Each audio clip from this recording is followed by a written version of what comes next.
Bom, sejam todos bem-vindos e bem-vindas, tá?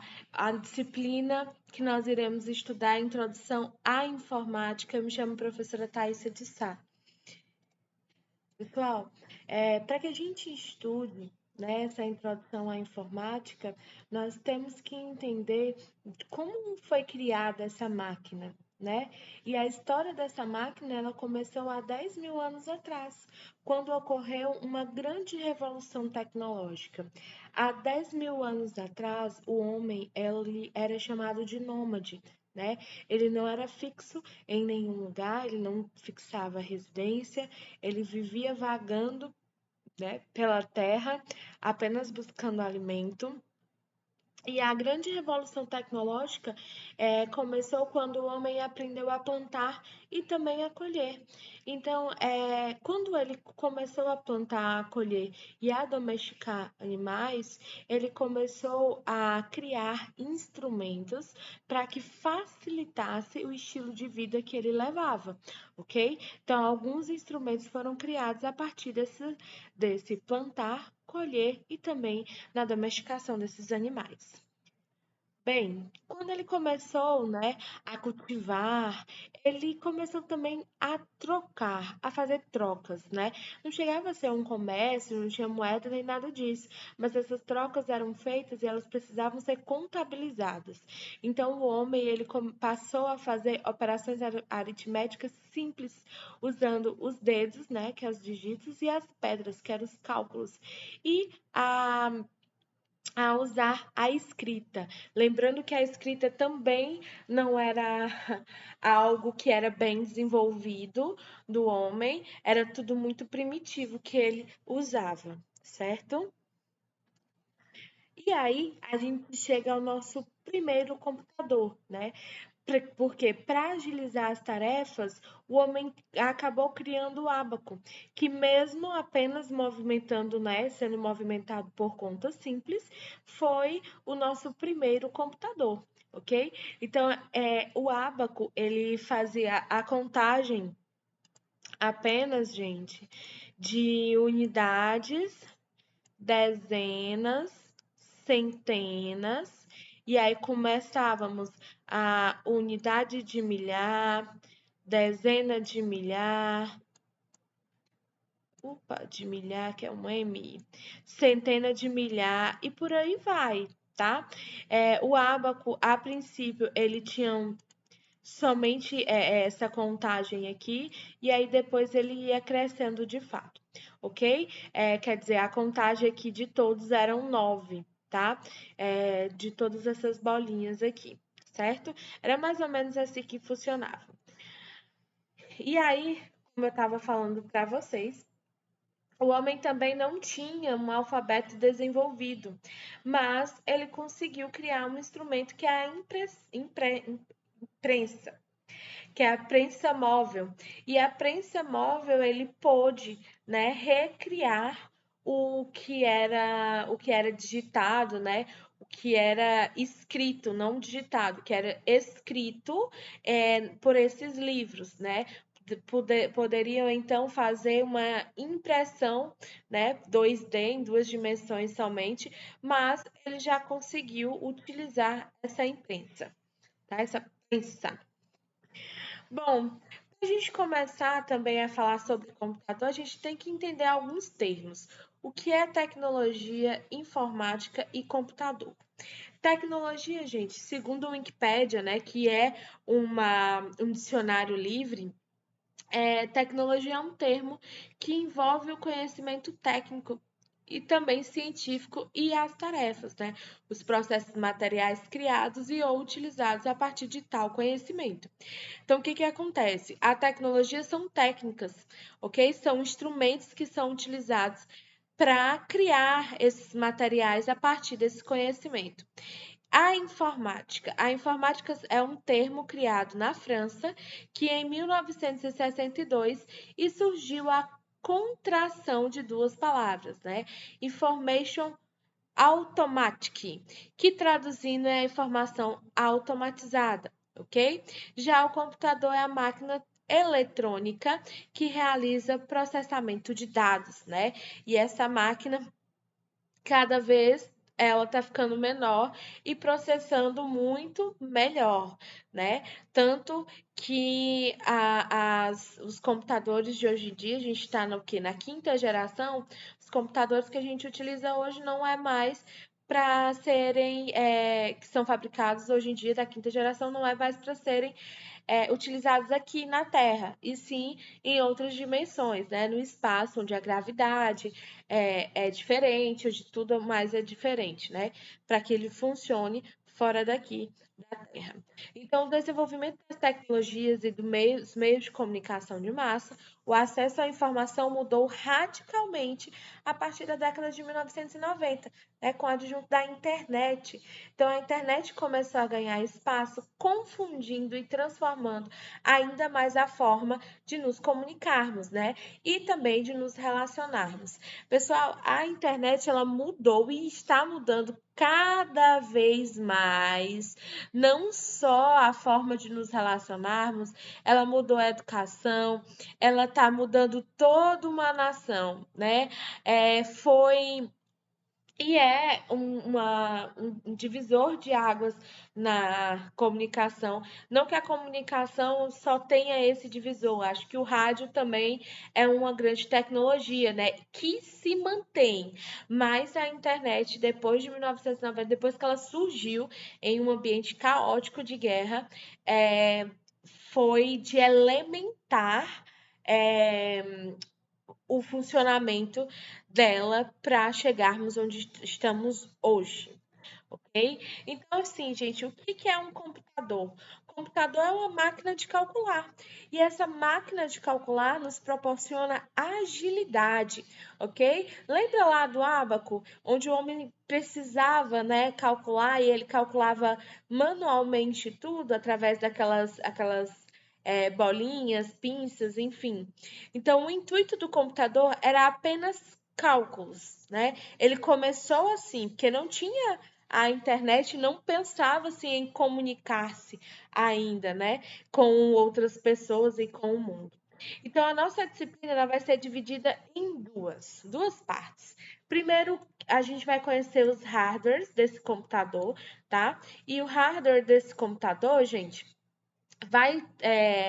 pensem que é tudo que a gente toca.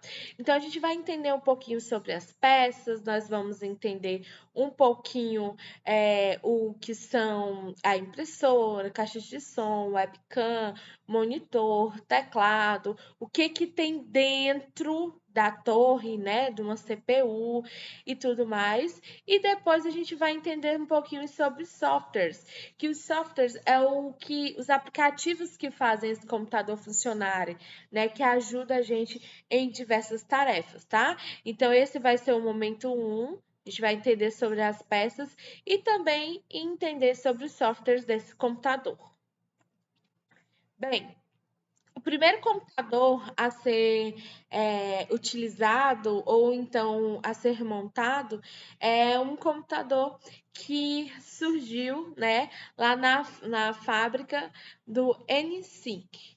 Então, ele era conhecido como computador integrador numérico eletrônico, gente. E esse foi o primeiro computador digital eletrônico. Ele foi desenvolvido em 1943 e tinha mais ou menos 19 mil válvulas. Vocês olhem aqui para essas fotos, né? Então, a gente tem aqui essas válvulazinhas aqui, mais ou menos. Válvulas são parecidas com esses interruptores de lâmpadas, né? Onde era muito difícil que esse computador funcionasse, porque a energia dele era consumida que ele consumia era de uma cidade inteira e também era muito ruim os operadores, né? Já pensou uma pessoa ter que, para sair um cálculo, operar 19 mil válvulas, é muita coisa. Então, meio que ele ficou, era meio impossível ele ser utilizado. Tá? Então, os tipos de computadores. Então, os computadores eles variam em torno do tamanho e da capacidade, tá? Em uma ponta da escala, Estão os supercomputadores, computadores muito grandes, com centenas de microprocessadores vinculados que executam cálculos extremamente complexos. Na outra ponta estão os computadores minúsculos, que são embutidos em carros, TVs, sistemas de som, calculadoras ou então em eletrodomésticos, né, e eletroeletrônicos também. Então, esses computadores, eles são criados para executar um número limitado de tarefas. E o computador pessoal, o PC, ele foi desenvolvido para ser utilizado por uma pessoa de cada vez. Então, essa seção, ela descreve os vários tipos de computadores pessoais, né, que são desktops, laptops, computadores de mão, tablet. Lembrando que os smartphones, eles também entram nessa categoria. Por quê? Porque eles fazem a mesma função desses computadores, né? Que é de comunicação, que é de calcular, que é de trocar informação, ok? É, Gente, vamos conhecer e distinguir um pouquinho aqui os desktops. Então, os desktops, eles foram criados para o uso em mesa ou escrivaninha. Então, normalmente, eles são maiores e mais potentes que os outros tipos de PCs. Tá? Então, os desktops, eles são construídos por componentes separados, a partir deles são chamados de unidade de sistema, e é uma caixa retangular que fica localizada sobre a mesa ou então embaixo da mesa. E os outros componentes, como monitor, teclado, mouse, ok? E conectam-se à unidade do sistema, que é essa torre aqui, ok? Que nós chamamos de torre, CPU. Enfim, ela tem alguns nomes. Os laptops ou notebooks e também os netbooks. Essa categoria, né, eles são PCs móveis. Eles são mais leves, com uma tela fina. Então, os laptops eles podem operar com baterias. Por isso, você pode levá-lo para qualquer lugar. Então, ao contrário dos desktops, né, os laptops eles combinam a CPU a essa tela e ao teclado e também ao mouse, né, em um único gabinete. Então, a tela ela se fecha sobre o teclado quando não está em uso. E para quem usa notebooks, netbooks ou então laptops, eu aconselho que quando vocês estiverem utilizando, vocês utilizem também a tomada, tá? Ele estando ligado à tomada. Quando não, aí vocês deixam ele sem essa carga, ok? Porque conserva a bateria. Tá bom? Mas é só um conselho meu mesmo. Acredito, já tive alguns computadores onde tudo era ruim, né, neles, mas a bateria era intacta, tá? Conserva a bateria aí do seu notebook ou netbook ou, ou então seus laptops. Ainda sobre os netbooks, eles são geralmente chamados de mini notebooks. Esses laptops eles são pequenos e com preços mais acessíveis, né? Porque eles são projetados para realizarem um número limitado de tarefas. Então, normalmente, eles são menos potentes do que os laptops, portanto, eles são utilizados principalmente para navegar na web, verificar e-mails, funções simples, tá? E hoje a gente encontra notebook com o mesmo tamanho de um netbook e com a mesma potência e capacidade. Porém, como os netbooks, né, estes não possuem drive de CD ou de DVD. Ok? Então, a principal diferença deles é esse drive, né? Não vai ter aquela caixinha para a gente colocar nem o CD e nem o DVD.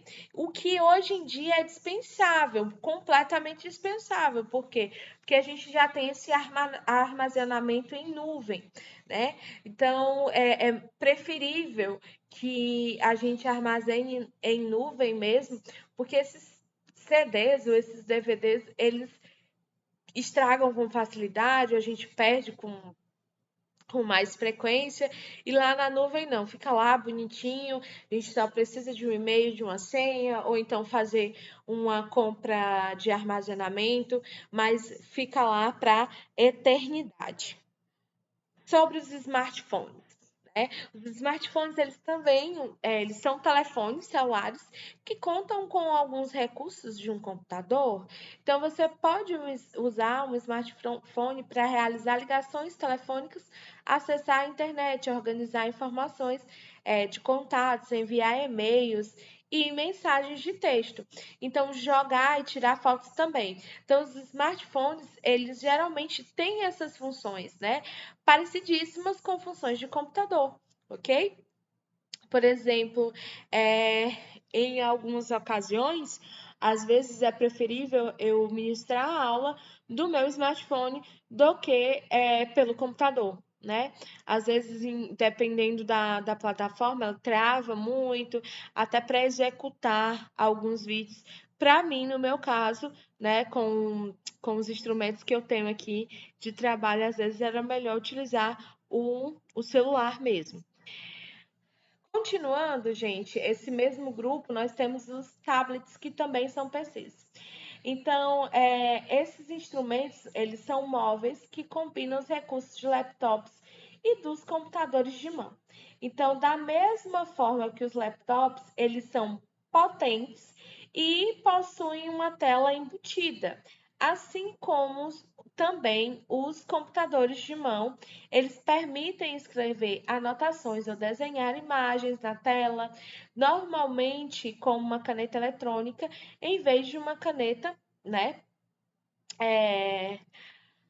apontadora.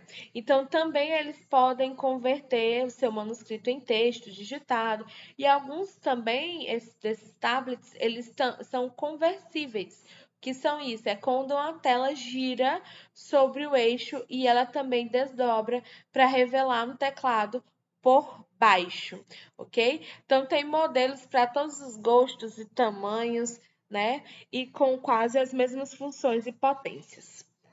Pessoal, e esses modelos, né, para todos os gostos e tamanhos e potências, existem empresas responsáveis, né, por todo esse aparato tecnológico que hoje em dia existe. Então, a IBM é uma delas, né? IBM aqui. Nós possuímos também a Microsoft, temos a Apple e temos o Google, né? O Google, nossa senhora, um pai dos softwares, né? E também de tecnologias, né? A empresa tem mais, acho que mais de 200 softwares aí operando e é uma grande empresa, superando até algumas que já são consolidadas no mercado, como a Microsoft e a IBM também. Bom, o hardware, né? Então, nessa sessão, nós conheceremos um pouco mais do que se encontra dentro do gabinete do computador. Vamos lá? Bem, aqui eu coloquei um computador, né, a imagem de um computador, para que enumerando a gente possa conhecer o que cada peça, né, faz. Então, aqui, essa primeira peça, nós temos o monitor. Nessa segunda peça aqui, nós temos o modem, né, e o modem é responsável por essa transmissão de internet. O monitor, desculpa, pela visualização, né, desse computador que a gente vê, né? No 3, nós temos essa unidade de sistema. No 4, nós temos o mouse. No 5, nós temos essa caixa de som ou alto-falante. No 6, a gente tem a impressora. No 7, a gente possui o teclado, ok? E aí a gente vai ver todas essas partes aqui, como elas se integram, né? Para que o computador funcione direitinho. Bem, a gente tem aqui o monitor, né? E o monitor, ele exibe as informações em forma visual. Então, é usado um texto e elementos gráficos, né? A parte do monitor que exibe as informações é chamada de tela, como a tela de televisão, e também a tela de um computador pode mostrar imagens paradas ou então em movimento. Então, existem dois tipos básicos de monitores, né? Existe o CRT, e o CRT ele já não é mais utilizado. Por quê? Porque nesse monitor existia aqui uma curvatura que ele prejudicava que essas imagens fossem fluidas, né? Que elas fossem nítidas. Então, acredito eu que agora as fábricas só fazem, né, a fabricação desses monitores LCD, tá? Que são, as imagens são mais nítidas, não tem mais essa curvatura, a tela é completamente plana e eles são mais finos e mais leves, né? Que é uma das vantagens também. Gente, nós também aqui estudamos o teclado. O teclado, a gente tem dois teclados no mercado, né? A gente tem esse teclado normal, e aí esse teclado normal, ele diferencia-se no teclado multimídia. E a única coisa que esses dois não têm é porque aqui no multimídia a gente encontra aqui em cima, ó, um controle com relação às multimídias. Que multimídias é essa? São vídeos, são fotos, são algumas mídias que a gente possa controlar através aqui desses botões, né? Nos teclados a gente possui ainda essas duas entradas, né? A entrada USB, que para a gente é a mais comum, mas tem a mais antiguinha, que são as entradas PS2, que elas são mais redondinhas, tá? E tem até alguns teclados que possuem as duas entradas. Gente, é importante a gente entender algumas coisas do teclado, tá? A finalidade principal do teclado é digitar texto no computador. Então, ele possui teclas para letras e números, exatamente como uma máquina de escrever. A única diferença dessas teclas está nessas teclas especiais, portanto, as teclas de função. Nas teclas de função, nós temos a função F1 até chegar na função F12. E cada uma dessas teclas, elas possuem a sua função, ok? A F1 de ajuda, F5 atualiza, enfim, todas as funções Fs dessas teclas, elas possuem uma função. Então, o teclado, ele não possui as letras dele, não é alfanumérico. Por quê? Porque os teclados, meus queridos alunos, é para utilizar as duas mãozinhas.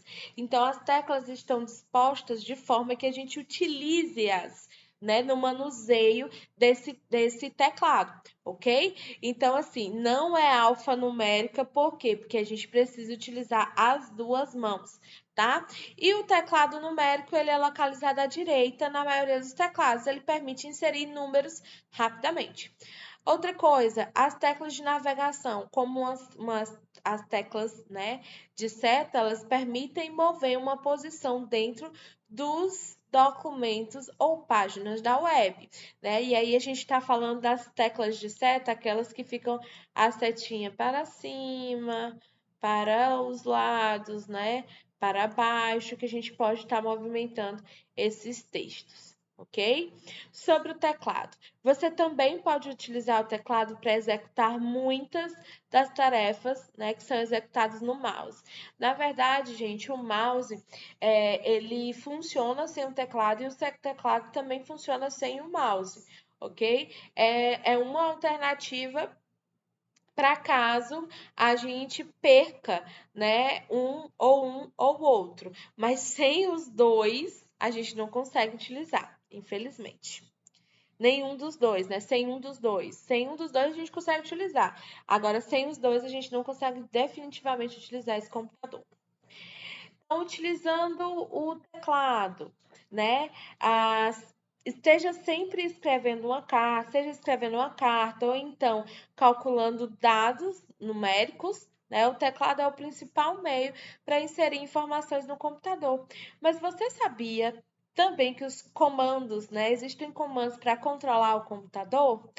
Então, aqui, gente, eu deixei para vocês algumas teclas que a gente pode organizar, né, esses nossos documentos, as nossas fotos, né, para que a gente possa utilizar esse computador, ok?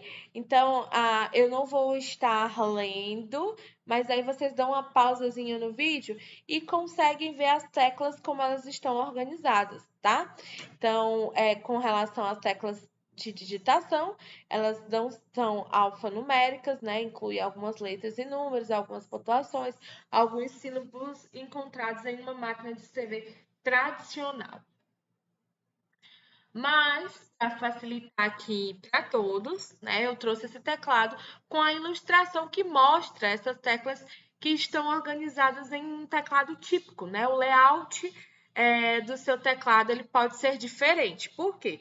Porque alguns fabricantes eles fazem adaptações a essas teclas, ok? Então, mas geralmente as teclas elas possuem 100 teclas, né?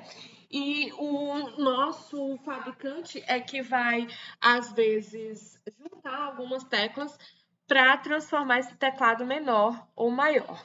Sendo que nós temos as teclas de controle, tá? Que são elas essas aqui que estão em vermelho, aqui embaixo. Teclas de controle, a gente tem a Ctrl, Fn, temos a tecla Windows, temos o Alt GR, aqui em cima também o Pit Screen também o Insert, Delete, são teclas de controle. Nós possuímos também as teclas de função, são essas daqui, tá? São 12 teclas de função, são as teclas F, a gente tem F1, F2, até o nosso F12, tá?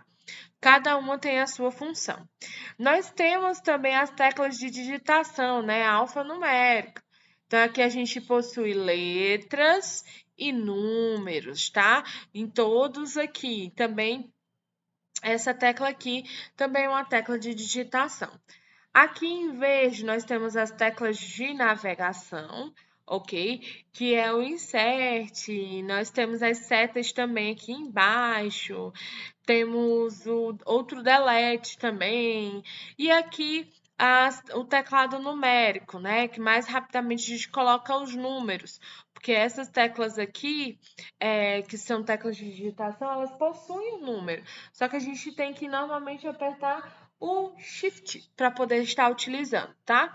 Aqui não, esse teclado, esses números, eles são mais rápidos, ok? E temos também as luzes indicadoras. Essas luzes indicadoras, normalmente, elas são utilizadas para ativar as letras em caixa alta, ou então para sinalizar se o teclado numérico está funcionando. Enfim, a gente consegue visualizar assim o que está acontecendo no computador, ok? Facilita. Bem, meus queridos, agora vamos para o mouse. O mouse é um pequeno dispositivo utilizado para apontar e selecionar itens na tela do computador. Então, embora existam mouses de várias formas, o modelo mais comum que se assemelha a um rato, como é a tradução dele em português, ele é pequeno, alongado e sendo conectado à unidade de sistema através de um cabo, comprido e que faz a gente ainda lembrar mais de um rato, porque ele possui essa cauda. Então, alguns mouses, eles são mais novos e eles não possuem esse fio, ok? E a grande evolução desse mouse, eu venho sempre trazendo algo que está lá no início para as inovações desse computador é que esse mouse aqui, que é antigo, ele possuía essa bola esférica enorme e que ela que era movimentada para poder dar, a gente percorrer, né, pelo pelo monitor, tá? E ainda continuando com relação a ser antigo ou não, esse mouse antigo ele tinha essa entrada aqui PS2. Agora, nós possuímos o mouse de sensor óptico.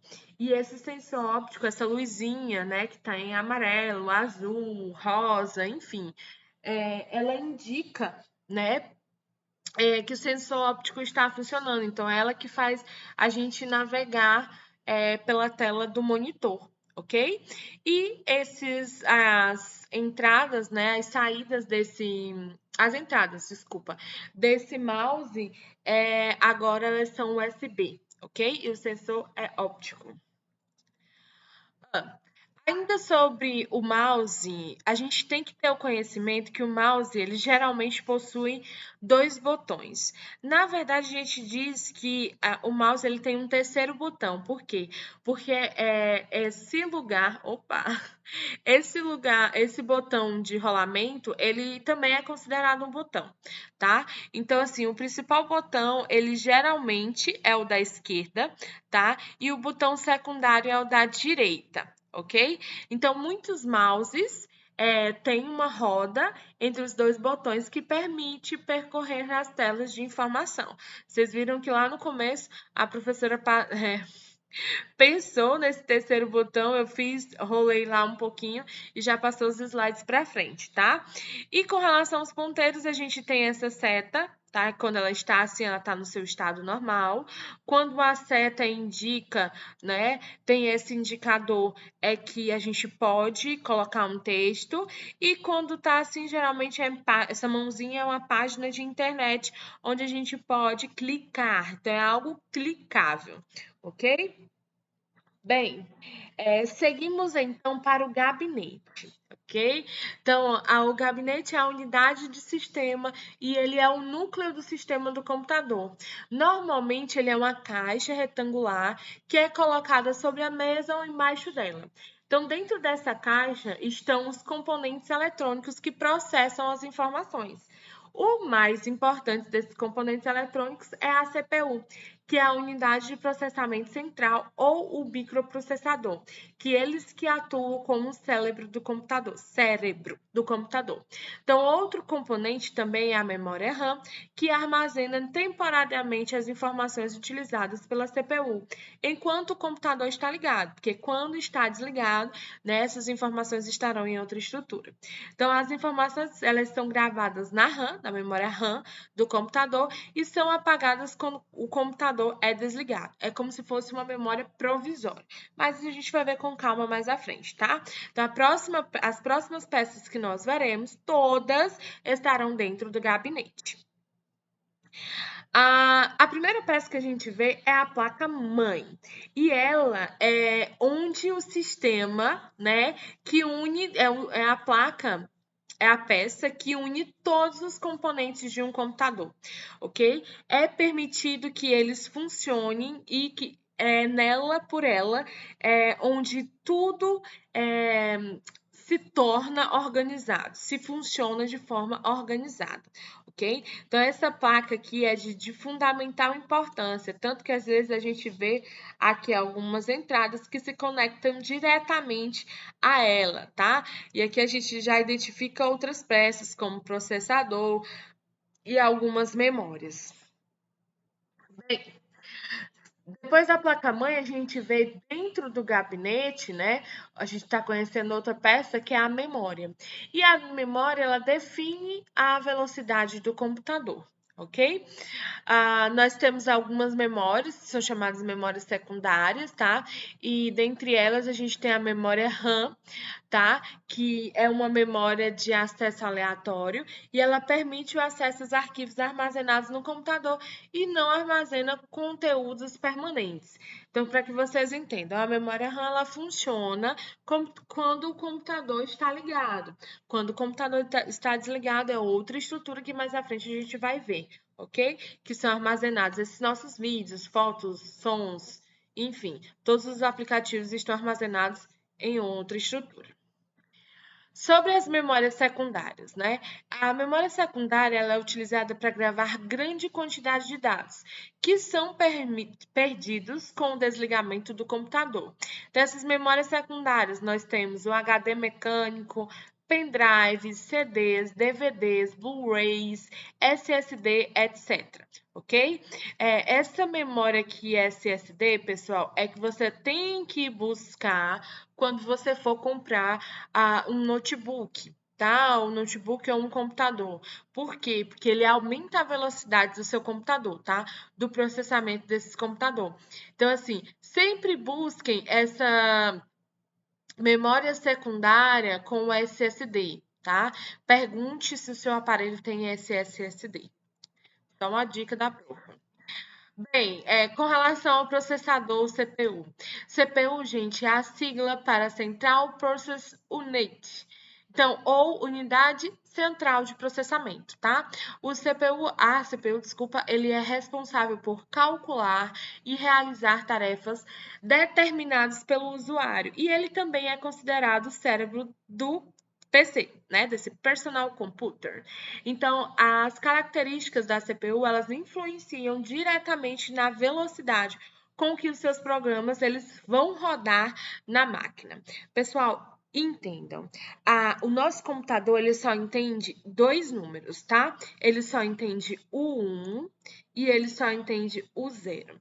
Tudo o que ele faz são cálculos, tá? Por exemplo, para que eu chegue na letra A, o meu computador ele vai fazer o cálculo do 0 mais 0 mais 0 mais 1. Aí ele vai entender que aquilo ali é a letra A. Para a letra B, ele vai fazer o cálculo de 0 mais 0 mais 1 mais 1. É isso que acontece quando o nosso computador, né, ele dá uma travada. Por exemplo, estou digitando aqui um texto no Word, e aí esse texto eu começo lá a escrever meu nome. Meu nome completo é Thaisa, e ele parou no Thaís, e eu estou escrevendo, ele parou, né? O meu processador, já identifica que o meu processador está lento, por quê? Porque ele não está fazendo esse cálculo, ele não está acompanhando o meu teclado sendo digitado, ok? Então, o que o CPU faz? É o cérebro. É ele quem faz com que esses cálculos o tempo todo sejam feitos. Então, eu vou inserir esses dados nesse meu computador, né? Essas letras ou esses números. Ele calcula somente em 0, 1, 0, 1, 0, 1, 0, 1, 0, 0, 1, enfim. E aí, ele volta para mim rapidamente, né? Como um passe de mágica, com um piscar, né? Essas letras e esses números, tá bom? Que foram colocados por esse operador, né? Quem opera essa máquina. Então, para vocês verem o quanto é gratificante, assim, como o homem, né, conseguiu algo que pudesse responder a ele com tanta eficácia, né? Prontamente e de forma onde ele consiga trabalhar, né? Muito bem. Eu coloquei aqui alguns núcleos de processadores que podem, e alguns podem ter mais núcleos, tá? Então, a gente tem o dual core, o quad core, o hexacore, o octacore, decacore. Quanto mais núcleos, mais rápido o processador trabalha. Então, mais é a velocidade desses cálculos, né? Mais rápido esse computador funciona. Tá? A gente também, nós temos o processador, tá? E aqui eu dividi com relação aos fabricantes, tá? Então, a gente aqui tem o Intel, temos o AMD, tá? E os seus e os seus processadores, ok? Seus respectivos processadores. Eu não vou entrar muito nessa questão, porque eu acredito que não é aqui a intenção, mas que vocês saibam que existe, né? E também depende muito do que você vai usar. Né? Às vezes um Core i3 tá perfeito, tá bom demais, você consegue usar direitinho. Às vezes vai ser só um Core 9 ou um Celeron tá o suficiente para você, enfim, né? Um Renzi 3. Você tem que ver o que você vai fazer para você buscar um processador bom. E cada processador, né, vai fazer com essa resposta ser mais rápida ou mais lenta. Aqui também são alguns tipos, né? O Qualcomm já tem alguns processadores, o MediaTek, a Samsung Exynos e a Apple também fabricam processadores. E esses processadores, a maioria também estão nos celulares, tá? E aí você tem que verificar, porque também influi na velocidade do seu celular. Vamos ver agora os periféricos, tá? A gente tem os periféricos de entrada, periféricos de saída e periféricos de entrada e saída. Pensei que tinha colocado alguma coisa, mas vamos lá, vou falar. Os periféricos de entrada são os periféricos responsáveis por a gente inserir informação dentro desse computador, como por exemplo. O mouse é um periférico de entrada, o teclado é um periférico de entrada. O que seria um periférico de saída? Seria a resposta que eu tenho desses dados que foram armazenados e calculados dentro desse computador. Então, eu tenho aqui o monitor como periférico de saída, eu tenho as caixas de som como periféricos de saída e periféricos de entrada e saída. Como periféricos de entrada e saída, a gente tem um gravador de DVD, né, ou de CD, onde a gente insere esses dados e ele vai sair também esses dados. Os monitores que são touchscreen, né, então eles conseguem inserir esses dados, a gente consegue inserir também, devolver, né. E deixa eu ver o que mais. Esses fones que a gente consegue falar e também consegue escutar também são dispositivos de entrada e saída, ok? Dentro também desse nosso gabinete, a gente também possui essa estrutura que é o cooler. E o cooler, a principal função dele é resfriar o processamento, tá? E os dispositivos internos dessa CPU. Isso, gente, ocorre porque, dependendo da carga de trabalho executada, esses elementos eles começam a esquentar. Isso pode ter danos irreversíveis a eles. O que acontece? Quando você está em um computador e sai aquele ventinho, tá? Aquele ar de dentro daquele computador. É essa peça que é responsável, né, por estar fazendo esse resfriamento dessas outras peças, porque vocês imaginam, são coisas minúsculas, né, que é preciso tá sendo refrigerada o tempo todo, ok? Dentro também dessa CPU, a gente possui a fonte, tá? A principal função da fonte, ela é de tornar essa corrente alternada em uma corrente contínua, tá? Que corrente é essa, professora? Eu não entendi nada. Gente, a energia que chega à nossa casa é uma energia ruim. Energia elétrica, tá? Energia ruim. Essa energia ruim, por quê? É, é ruim porque ela é cara e porque ela não é contínua, né? Frequentemente a gente vê que uma parte da nossa casa tem luz e a outra não tem. Ou então uma quadra tem luz e outra não tem. Então, essa peça, ela funciona, ela serve como se fosse uma linha de defesa contra esses picos de tensão ou então de instabilidade nessa corrente, tá? Por quê? depois do no break também ou do estabilizador, ok? Então a fonte, né, ela é ligada junto com esse outro dispositivo para fazer esse computador funcionar, ok? Dentro dessa CPU a gente também tem, mas esses dispositivos no break e estabilizador, só complementando um pouquinho a minha fala, eles são externos, tá? Eles não são dentro dessa CPU, por isso que a fonte que está dentro, ela está aqui nessa sequência. Com relação ao HD, tá? Então, o HD é onde são armazenadas as informações.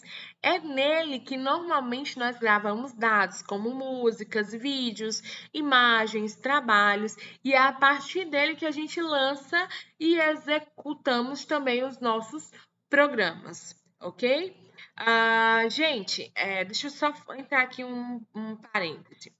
Quando nós desligamos o computador, né, as nossas pastas elas ficam salvas no HD e não na memória, ok? Então a memória ela vai funcionar, as nossas pastas estarão lá quando o computador for ligado. Então geralmente o que dá defeito, o que tem defeito é o HD. Tá? E aí é lá onde a gente busca todos os nossos programas quando o nosso computador não está funcionando mais. É uma estrutura bem mais resistente do que a memória, onde tem aqueles plugzinhos onde facilmente se queima. Dentro dessa CPU, nós também temos esse gravador de CD, um gravador de DVD também. E para essa gravação ocorrer, nós precisamos desses dispositivos de gravação, né? Ou CD, ou DVD, ou pendrive. Mas como eu falei para vocês, hoje em dia a gente tem o armazenamento em nuvem, o que eu aconselho muito mais a vocês do que estar comprando DVD, CD ou pendrive, que se estraga, né, facilmente e a gente quase nunca consegue recuperar esses dados. Como dispositivos de energia, nós temos o estabilizador e a função dele é estabilizar a energia. Precisa fazer um aterramento, né? E a energia dele é tripolar. Nós temos o módulo isolador. Ele já vem com esse aterramento, né? O módulo isolador. Ele já vem com esse aterramento e ele estabiliza a energia. E também temos o no-break. O no-break, ele tem que fazer um aterramento, ele é tripolar e ele tem a autonomia de 15 minutos a 1 hora, dependendo do modelo do equipamento.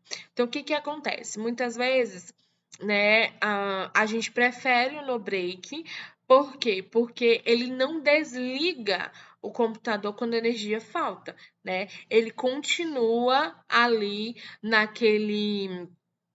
naquela função sem o computador desligar por 15 minutos ou 1 hora, dependendo do modelo desse equipamento. Nós temos também os periféricos e acessórios, tá? Aqui são periféricos, caixas de som e webcam. Caixas de som serve para a gente escutar, né? E a webcam para a gente projetar ainda em 2D, né? Em 2 dimensões a nossa imagem. Nós temos fones, né? E aí a gente tem esses controles que são acessórios. E aqui, gente, eu trouxe aqui alguns cuidados que a gente precisa ter com a nossa postura, tá? Então, por favor, não torçam o pescoço ao utilizar o computador. O monitor ele não pode estar muito baixo, não pode estar muito alto. A postura correta é esta daqui. Como é que a gente tem que ficar, tá? O bumbum a 90 graus, então as costas têm que estar bem nesse apoio da cadeira, tá? E a gente precisa sentar mesmo, fazendo esse ângulo aqui de 90 graus. Os pés precisam estar bem apoiados, né? Bem fixos em algo. Se, gente, a gente estiver bem sentado, se as nossas costas estiverem bem acomodadas, a gente já consegue esses 50 a 65 centímetros desse monitor sem problema nenhum. E Com relação à utilização do teclado e do mouse. Gente, não entortem as mãos para utilizar o mouse ou o teclado, nem muito menos o mouse, tá? As mãos, elas precisam ficar retas, tá? Não como essa minha linha aqui, mas bem retinhas, ok? E não precisa nem alterar as mãos e nem abaixá-las demais, apenas normal, ok? Para utilizar as duas mãos desse teclado.